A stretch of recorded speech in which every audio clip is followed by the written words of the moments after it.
Assalamualaikum warahmatullahi wabarakatuh. Bertemu kembali. Pertemuan kali ini yaitu akan membahas tentang rukun Islam yang kedua. Kemarin sudah kita terangkan sama-sama, yaitu menerangkan tentang rukun Islam yang pertama, yaitu membaca dua kalimat syahadat. Kalau sudah membaca dua kalimat syahadat, berarti sudah dikategorikan sebagai muslim dan sebagai orang Islam.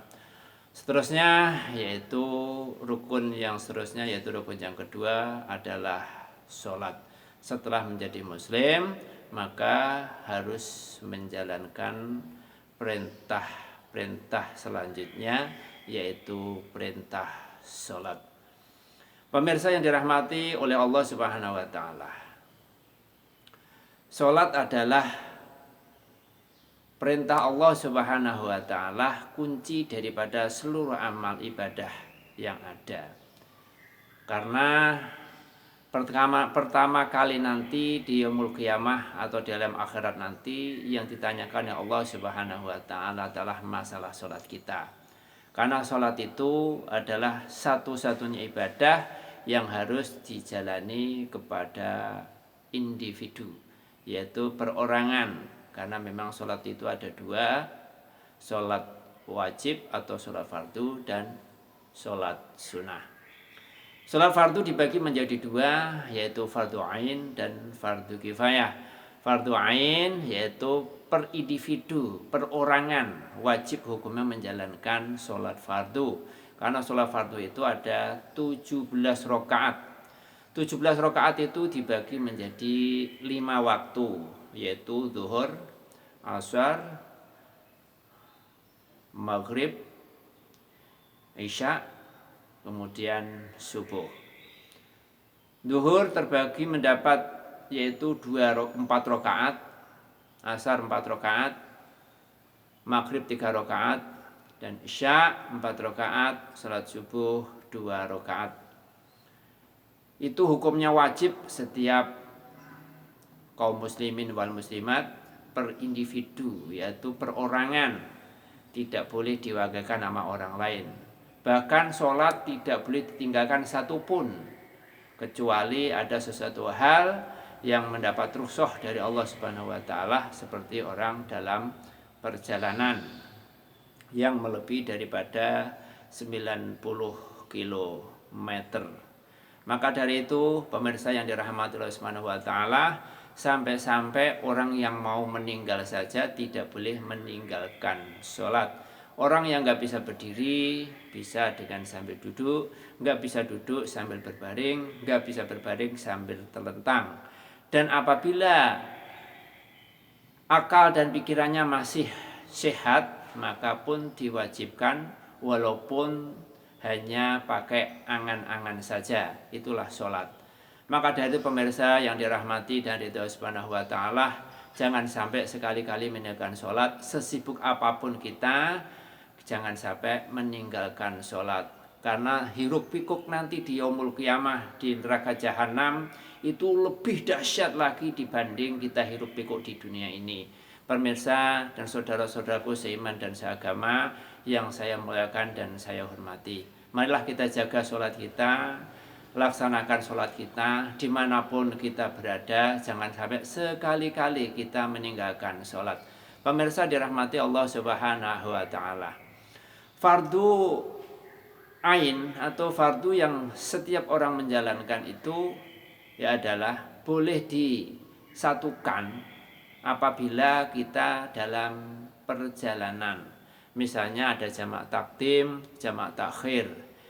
Juga boleh dikosor atau diringkas, yang 4 rakaat menjadi 2 rakaat, yang 3 tidak boleh, yang 2 tidak boleh, tapi bisa dijamak.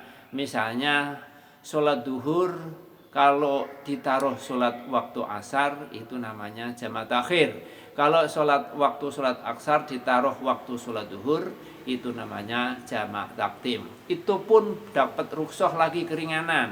Yang 4 boleh diringkas menjadi 2 yang disebut dengan jamak khosor. Maka dari itu pemirsa yang dirahmati Allah Subhanahu wa taala.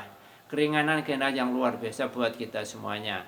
Maghrib boleh ditaruh di waktu Isya, tapi kalau maghrib tidak boleh dikosor, akan tetapi yang Isya boleh dikosor, boleh diringkas menjadi 2 rakaat. Ya, boleh ditaruh, kalau Isya taruh waktu maghrib dinamakan jamak takdim, kalau maghrib ditaruh waktu Isya dinamakan jamak takhir. Yang Isya boleh diringkas 2 rakaat, tapi yang maghrib tidak boleh, harus dilaksanakan 3, dan itu bisa dijalankan bisa 1 waktu. Pemirsa yang dirahmati Allah Subhanahu wa taala. Caranya niatnya adalah sebelum kita menjalankan sholat udah ada niat kepengen jamak, yaitu saya niat untuk menjamak sholat duhur dengan sholat asar dengan jamak takdim, jamak takhir. Kalau sholat asar ditaruh sholat duhur, jamak takdim. Niat saya nanti saya akan menjalankan jamak antara sama ya sholat asar ditaruh sholat duhur, itu nama jamak takdim. Niatnya itu aja, insya Allah Allah sudah mengetahui niat kita. Karena niat itulah yang diterima dan enggaknya ibadah kita. Yang penting sebelumnya kita menjalankan sholat jamak, kita diniatkan niat sholli fardhu dhuhri raka'ataini majmu'an bil asri jam'a takhirin fardhu lillahi ta'ala. Kalau jamak sholat duhur ditaruh sholat asar. Kalau sholat asar taruh sholat duhur, usolli fardhu asri raka'ataini majmu'an bil dhuhri jam'a takdimin fardhu lillahi ta'ala. Ini saya sholat asar dengan jamak sholat duhur, jamak takdim karena Allah. Itu sudah sah dalam hati kita.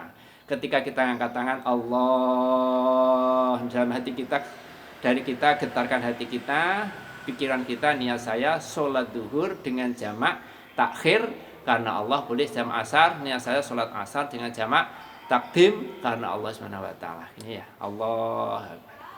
Itu begini takbir. Nah, ini. Ya, Allah Akbar. Kalau kita sedekap enggak usah di atas dada begini, dada yang tengah aja, di tengah. Ausatu khairul umur ausatu, tengah-tengah saja. Ya, tangan begini nih. Jempol di tangan gini. Tangan di gini, ya. Pergelangan taruh gini, taruh di ulu hati, di atas dada, di atas hati, ya, di bawah, di atas pusar, yaitu di tengah-tengah dada bawah, ya. Di sini. Ini adalah menandakan yang ke bawah adalah kotoran, yang ke atas adalah kesucian. Kita batasi dengan sedekap. Bahkan ada yang Allahu Akbar langsung begini juga ada. Ada yang begini aja, ada yang begini ada. Ya, ada yang begini di bawah sini juga ada. Maka itu yang pas ambillah yang tengah-tengah saja. Allah. Nah, ini pergelangan tangan ini bukan ujung jari ini ya. Pergelangan ini dipaskan dengan pundak. Nah, ini jadi pas ini. Ini telinga apa ini? Jempol tangan begini. Allahu Akbar. Nah, itu ya dalam niatnya. Maka dari itu pemirsa yang dirahmati Allah Subhanahu wa taala, langsung praktek. Jadi kalau sholat itu jamak takdim. Tapi kalau sholat biasa seperti biasa, duhur seperti biasa, sholli fardhu duhri arba'a raka'atin mustabilakum ta'ala. Niat saya sholat duhur